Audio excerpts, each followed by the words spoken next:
வணக்கம் நண்பர்களே.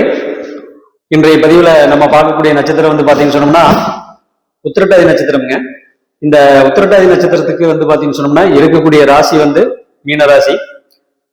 இந்த நட்சத்திரத்துக்கு உண்டான அதிபதி யாருன்னு பாத்தீங்கன்னு சொன்னா சனி பகவான். இந்த ராசியினுடைய அதிபதி யாருன்னு கேட்டீங்கன்னா குரு பகவான்.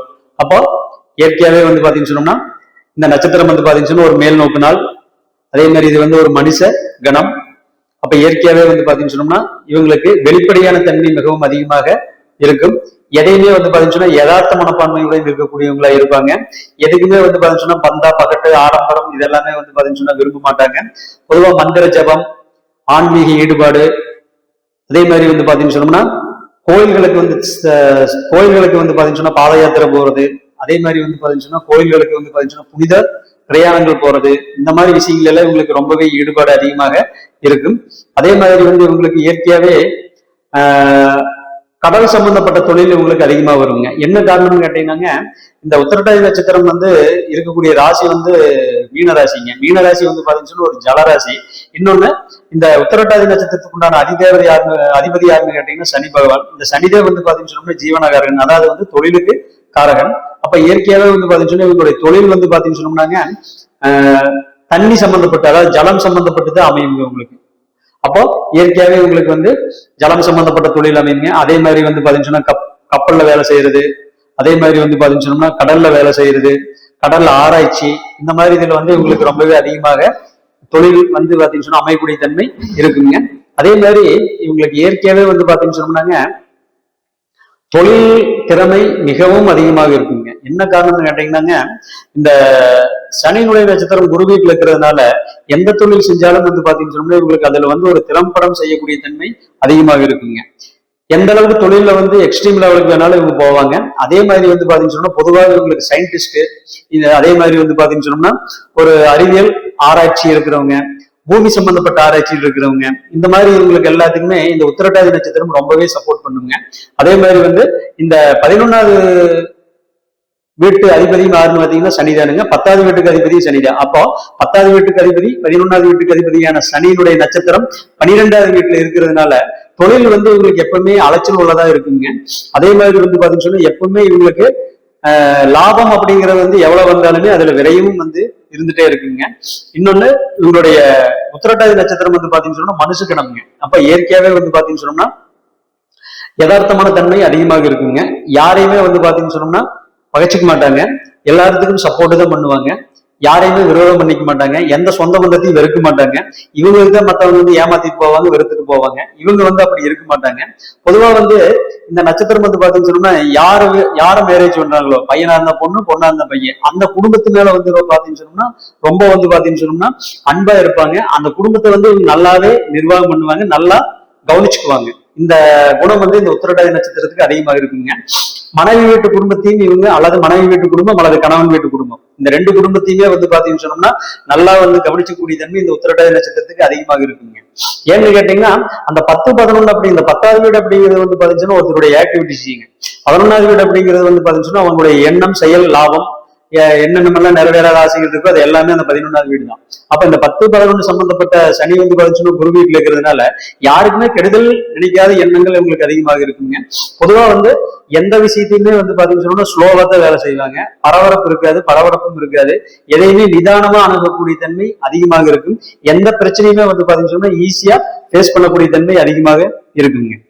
இப்போ இந்த உத்திரட்டாதி நட்சத்திரம் 1ஆம் பாதத்துல பிறந்தவங்களுக்கு உண்டான பலன்களை பார்க்கலாம். பொதுவா இந்த உத்திரட்டாதி நட்சத்திரம் பாத்தீங்கன்னு சொன்னா 1ஆம் பாதம் அப்படிங்கிறது சிம்ம நவாம்சத்துல விலகுங்க. இந்த சிம்ம நவாம்சம் அப்படிங்கிறது பாத்தீங்கன்னு சொன்னா காலபுருஷனுக்கு 5வது வீடு.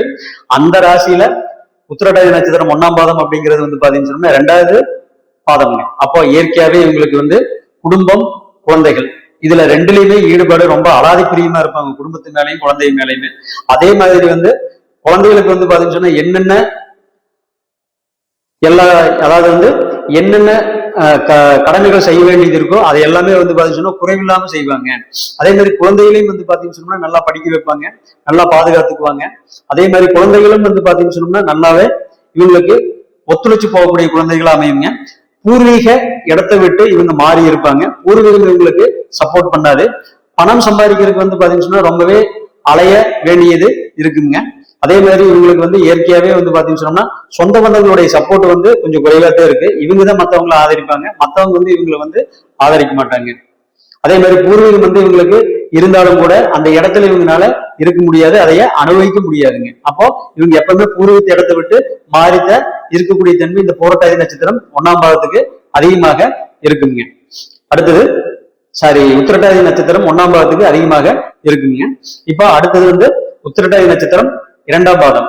பொதுவா இந்த உத்திரட்டாதி நட்சத்திரம் 2ஆம் பாதம் அப்படிங்கிறது வந்து பாத்தீங்கன்னா மீனராசியில வந்து பாத்தீங்கன்னா 3ஆம் பாதம்ங்க. அதே மாதிரி வந்து பாத்தீங்கன்னு சொன்னோம்னா இது வந்து கன்னி நவாம்சத்துல விழுகுங்க. கன்னி நவாம்சம் அப்படிங்கிறது வந்து காலபுருஷனுக்கு 6வது வீடு. 6வது வீடு அப்படிங்கிறது வந்து ஒருத்தருடைய சர்வீஸ் குறிக்குங்க, செய்யக்கூடிய தொழிலை குறிக்குங்க. இந்த 12வது வீடு அப்படிங்கிறது வந்து ஒருத்தருடைய அலைச்சலை குறிக்குங்க. அப்போ இயற்கையாவே வந்து பாத்தீங்கன்னு சொன்னா இவங்களுக்கு தொழில வந்து அலைச்சல் மிகவும் அதிகமாக இருக்கும். வெளியில வந்து போயிட்டு வரக்கூடிய தன்மை, வேலைக்கு வேண்டி போயிட்டு வரக்கூடிய தன்மை அதிகமாக இருக்கும். தொழிலுக்கு வேண்டி பாத்தீங்கன்னு சொன்னோம்னா ஊரை விட்டு போவாங்க, நாட்டை விட்டு போவாங்க, மாநிலம் விட்டு மாநிலம் போகக்கூடிய தன்மை இந்த நட்சத்திரத்துக்கு அதிகமாக இருக்குங்க. அதே மாதிரி வந்து இவங்களுக்கு தொழில் வந்து பாத்தீங்கன்னு சொன்னா மிகவும் திறமையா செய்யக்கூடிய தன்மை இருக்குங்க. எந்த வேலையை கொடுத்தாலும் வந்து பாத்தீங்கன்னு சொன்னா திறம்படம் செய்யக்கூடிய தன்மை இருக்கும். அதே மாதிரி வந்து இவங்களுக்கு ஒரு தொழிலை கொடுத்துட்டீங்கன்னா அந்த தொழிலை முடிக்காம அவங்களுக்கு தூக்கம் வந்து வராதுங்க. எப்பவுமே தூக்கத்திலையும் கூட அவங்களுக்கு வந்து தொழிலை பத்தியே தான் யோசனை பண்ணிட்டு இருப்பாங்க. அதே மாதிரி வந்து இயற்கையாவே நாலேஜ் வந்து இவங்களுக்கு ரொம்பவே அதிகமா இருக்குங்க. இந்த நாலேஜ் அப்படிங்கிறது ஏன் வருதுன்னு கேட்டீங்கன்னா கன்னி நவாம்சத்துல விழுகுங்க, அதாவது புதனுடைய அம்சம் அது. அதே மாதிரி இந்த மீனராசி அப்படிங்கிறது வந்து பாத்தீங்கன்னா குருவனுடைய ராசிங்க. அப்போ இயற்கையாவே குரு பிளஸ் சந்திரன் பிளஸ் புதன் பிளஸ் சனி சேர்க்கை இருக்கிறதுனால இயற்கையாவே வந்து பாத்தீங்கன்னா அறிவு அதிகமாக இருக்குங்க.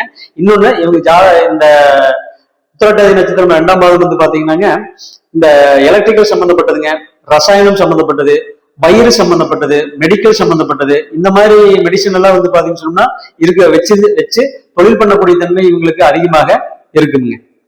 இது உத்திரட்டாதி நட்சத்திரம் 3ஆம் பாதத்துக்கு உண்டான பலன்களை பார்க்கலாம்.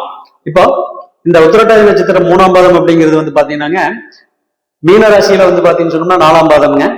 அதே மாதிரி வந்து இது வந்து துலாம் நவாம்சத்தில் விழுகுங்க. இந்த துலாம் நவாம்சம் அப்படிங்கிறது வந்து காலபுருஷனுக்கு வந்து 7வது வீடு.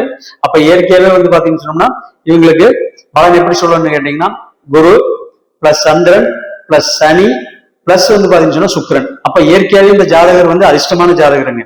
என்ன காரணம்னாங்க பொதுவா வந்து துலாம் நவாம்சத்துல வந்து விழுகிறதுனால இவருக்கு வந்து பாத்தீங்கன்னு சொன்னா தொழில் வந்து பாத்தீங்கன்னு சொன்னா ரொம்ப நல்லா இருக்குங்க. மனைவி வந்தவரது முன்னேற்றம் நல்லா இருக்குங்க. திருமணத்துக்கு அப்புறம் வந்து இடம் விட்டு இடம் மாறுவாரு. இடம் விட்டு இடம் மாறி புது இடத்துக்கு போய் அதுல வந்து பாத்தீங்கன்னு சொன்னா தனக்கு பேர் கிடைக்கிற மாதிரி ஒரு வாழ்க்கையை வாழக்கூடிய தன்மை இவங்களுக்கு அதிகமாக இருக்கும். அதே மாதிரி இவங்கதான் வந்து பாத்தீங்கன்னு சொன்னோம்னா ஆடம்பர பிரியர்களாக இருப்பாங்க. எல்லா விதமான யோகங்களும் இவங்க அனுபவிப்பாங்க.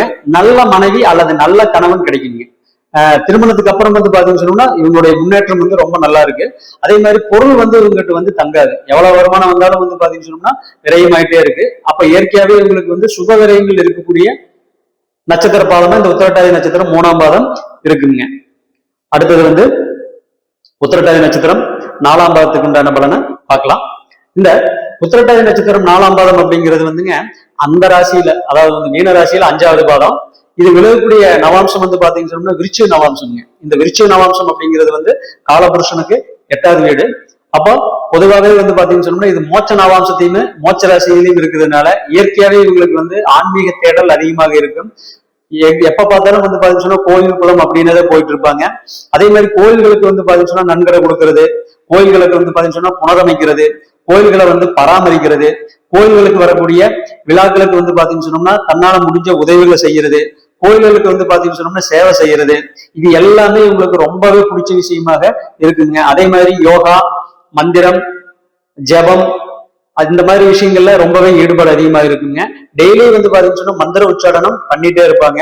அதே மாதிரி வந்து பாத்தீங்கன்னு சொன்னா இயற்கையாவே இவங்களுக்கு வந்து மற்றவங்களுடைய ஆலோசனை வந்து பாத்தீங்கன்னு சொன்னா தேவைப்படாது. இவங்கதான் மற்றவங்களுக்கு வந்து ஆலோசனை சொல்லிட்டே இருப்பாங்க. இயற்கையாவே வந்து பாத்தீங்கன்னு சொன்னா இவங்களுக்குங்க இந்த சன்னியாசி யோகா அமைப்பு இருக்கக்கூடிய நட்சத்திர பாதமா இது இருக்குங்க. என்ன காரணம்னு கேட்டீங்கன்னாங்க இந்த மீனராசி அப்படிங்கிறது 12வது வீடு. இந்த 8வது வீடு அப்படிங்கிறது வந்து செவ்வாயினுடைய வீடுங்க அந்த இதுல, அதாவது வந்து அம்சத்துல. அப்ப இயற்கையாவே 8-12 சம்பந்தப்பட்டதுனால இயற்கையாவே வந்து பாத்தீங்கன்னா குடும்பத்து மேல பற்று பிடிப்பெல்லாம் கொஞ்சம் கம்மியாதான் உங்களுக்கு இருக்குங்க. இயற்கையாவே வந்து பாத்தீங்கன்னா இறைவன் மீது பற்று வந்து அதிகமாக இருக்குங்க. அதே மாதிரி வந்து பாத்தீங்கன்னா எல்லாத்துக்கும் தாமரை இலை தண்ணி மாதிரி தான் இருப்பாங்க. யாருக்கிட்டும் நெருங்கி ஒட்ட மாட்டாங்க. இப்படித்தான் வந்து உறவுகள்கிட்டும் இருப்பாங்க, இவங்களுடைய குழந்தைகள் குடும்பம் எல்லாத்துக்கும் இவங்க இந்த மாதிரி தான் இருப்பாங்க. இதுதான் உத்திரட்டாதி நட்சத்திரத்துக்கு உண்டான குணங்களுங்க. நன்றி, வணக்கம்.